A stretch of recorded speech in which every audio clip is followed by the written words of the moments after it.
জানুয়ারির শেষ সপ্তাহে এক শীতল সন্ধ্যায় যখন তেহরানের সরকারি টেলিভিশনে ইরানের সর্বোচ্চ নেতা আয়াতুল্লাহ খামেনির একটি বিশেষ ভাষণ প্রচারিত হলো, তখন পুরো বিশ্বের গোয়েন্দা সংস্থাগুলোর কর্মকর্তা নিজেদের চেয়ারে সোজা হয়ে বসলেন। খামেনির কণ্ঠে ছিল অস্বাভাবিক এক দৃঢ়তা, আর তার বক্তব্যে লুকিয়ে ছিল এমন কিছু ইঙ্গিত যা শুনে যে কেউ বুঝতে পারত এটা কোনো সাধারণ বিবৃতি নয়। তিনি পরিষ্কার ভাষায় জানিয়ে দিলেন যে ইরানের পারমাণবিক গবেষণাগার এবং সামরিক এয়ারবেজগুলোতে কেউ যদি মনে করে তারা গোপন নজরদারি চালাতে পারবে এবং ইরান চুপচাপ সব সহ্য করবে, তাহলে সেটা হবে মারাত্মক ভুল হিসাব। এই বার্তা শুনে ওয়াশিংটন থেকে তেল আবিব এবং মস্কো থেকে লন্ডন সব জায়গায় জরুরি বৈঠক বসে গেল।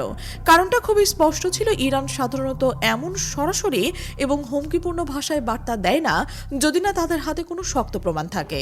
এই বক্তব্যের মধ্যে দিয়ে যে আত্মবিশ্বাস ফুটে উঠেছিল তা থেকে একটা জিনিস পরিষ্কার হয়ে যাচ্ছিল যে ইরান ইতিমধ্যেই জেনে গেছে তাদের সবচেয়ে গোপন সামরিক স্থাপনাগুলোর উপর কে বা কারা নজর রাখছে। কিন্তু গল্পটা এখানে আরো রহস্যময় হয়ে ওঠে। প্রশ্নটা শুধু এই নয় যে ইরান কিভাবে জানলো তাদের উপর গুপ্তচর বৃত্তি চলছে, বরং আসল রহস্য হলো এই তথ্যগুলো তারা কোথা থেকে পেল। আধুনিক বিশ্বের সবচেয়ে উন্নত প্রযুক্তির দেশগুলো তাদের স্পাই অপারেশন এতটাই গোপনে পরিচালিত করে যে অনেক সময় তাদের মিত্র দেশগুলো সেসব কার্যক্রম সম্পর্কে অন্ধকারে থাকে। তাহলে ইরান কিভাবে এত নিখুঁতভাবে বুঝে ফেলল যে তাদের গোপন ঘাঁটিগুলোতে বাইরে চোখ রাখছে? এই প্রশ্নের উত্তর খুঁজতে গেলে আন্তর্জাতিক সামরিক বিশ্লেষকরা এক চমকপ্রদ সূত্রের সন্ধান পেল। সেই সূত্র নিয়ে যায় রাশিয়ার এক অত্যন্ত গোপনীয় প্রকল্পের দিকে, যার নাম এটি এমন এক স্পাই প্লেন যার অস্তিত্ব নিয়ে দশকের পর দশক ধরে বিতর্ক চলে আসছে। পশ্চিমা গোয়েন্দা মহলে অনেকে মনে করতেন এই প্রকল্প হয় শুরুতেই বন্ধ হয়ে গেছে অথবা সোভিয়েত ইউনিয়নের পতনের সাথে সাথে ইতিহাসের পাতায় হারিয়ে গেছে। কিন্তু সাম্প্রতিক কিছু ঘটনা এবং গোপন তথ্য বিশ্লেষণ করে এখন অনেক বিশেষজ্ঞরা এই সিদ্ধান্তে পৌঁছেছেন যে এই বিমান শুধু বেঁচেই নেই, বরং আগের চেয়ে অনেক বেশি উন্নত এবং কার্যকর অবস্থায় আকাশে উঠছে। গল্পটা শুরু হচ্ছিল স্নায়ুযুদ্ধের সেই উত্তপ্ত দিনগুলোতে, যখন সোভিয়েত ইউনিয়ন এবং আমেরিকা একে অপরের উপর শ্রেষ্ঠত্বের প্রতিষ্ঠার জন্য মরিয়া ছিল। তখন মস্কোর গোপন প্রতিরক্ষা গবেষণাগারের জন্ম নেয় এক বিপ্লবী ধারণার।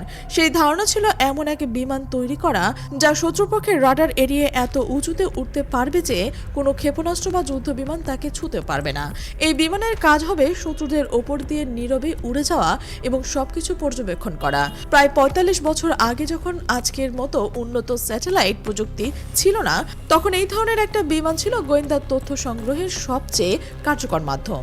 রাশিয়ার এই গোপন প্রকল্পের কথা যখন প্রথমবার পশ্চিমা গোয়েন্দা সংস্থার কানে যায়, তখন অনেকে একে নেহাত গুজব বলে উড়িয়ে দিয়েছে।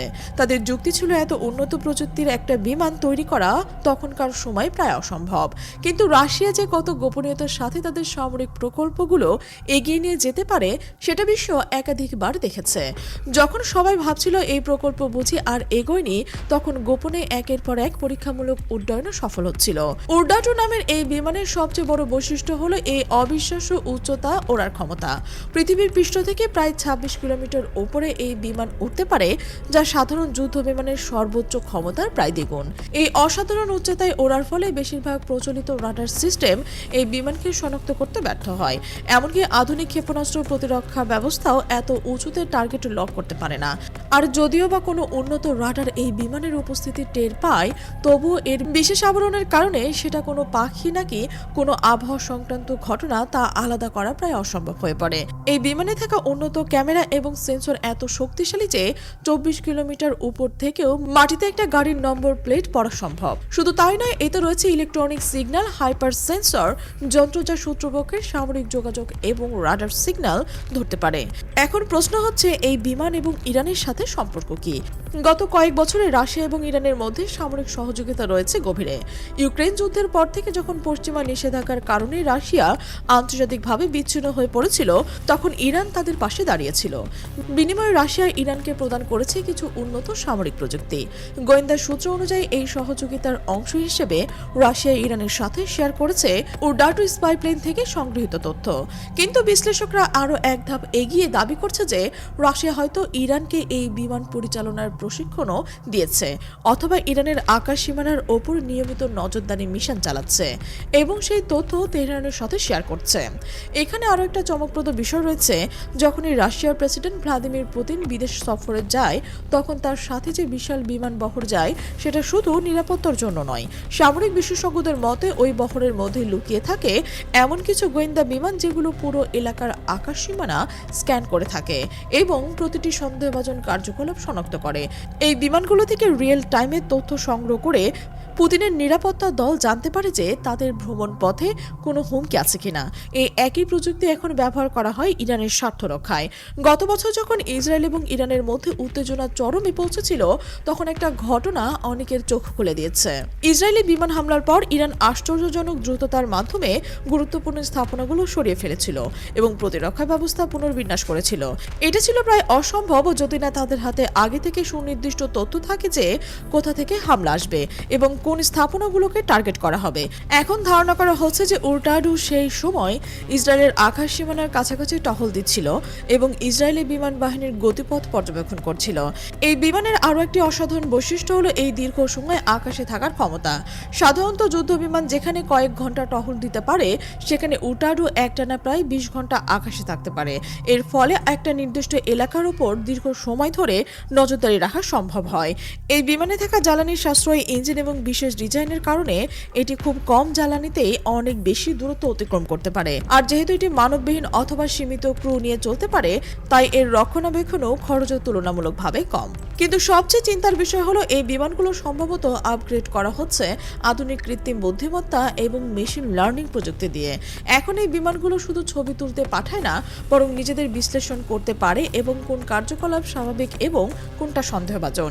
উদাহরণস্বরূপ, যদি কোনো সামরিক ঘাঁটিতে হঠাৎ অস্বাভাবিক গাড়ি চলাচল বৃদ্ধি পায় বা কোনো এয়ারফিল্ডে রাতের বেলায় অতিরিক্ত লাইট জ্বলতে দেখা যায়, তখন এই বিমান কৃত্রিম বুদ্ধিমত্তার সিস্টেমে সেটা চিহ্নিত করে সঙ্গে সঙ্গে সতর্কতা পাঠায়।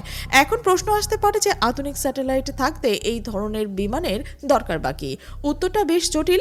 যদিও স্যাটেলাইট খুব উচ্চ থেকে পৃথিবীর যে কোনো জায়গায় ছবি তুলতে পারে, কিন্তু স্যাটেলাইটের কক্ষপথ প্রায় নির্দিষ্ট এবং সেগুলো কখন কোথায় থাকবে তা গণনা করা অসম্ভব।